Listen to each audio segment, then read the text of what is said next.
Tout ça pour ça, finalement, ce conclave? Ça lui a permis, c'est vrai, je pense, de gagner du temps.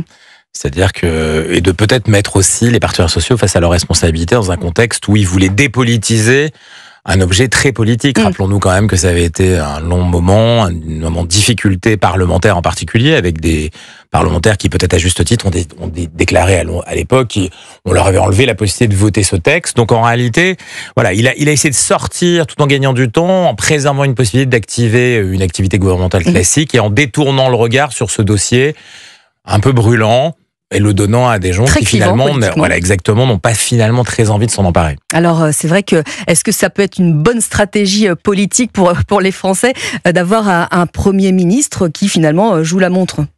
Alors il joue la montre parce que il est assis sur une majorité qui n'existe pas, c'est-à-dire que c'est une minorité extrêmement faible, fragile, à l'intérieur d'une Assemblée nationale qui fabrique un ensemble de minorités, c'est-à-dire qu'il y a une incapacité aujourd'hui à trouver quoi que ce soit qui puisse fabriquer un socle commun, mais cette fois-ci majoritaire.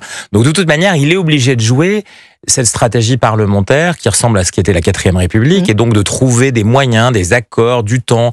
C'est un moment particulier. Donc là où c'est très différent par rapport à la 4e, c'est qu'il y a toujours l'ombre tutélaire du président de la République qui est au-dessus, et dont on voit bien aujourd'hui qu'il y a une forme d'agacement ou une forme d'anticipation d'une grande difficulté qui viendra sous peu.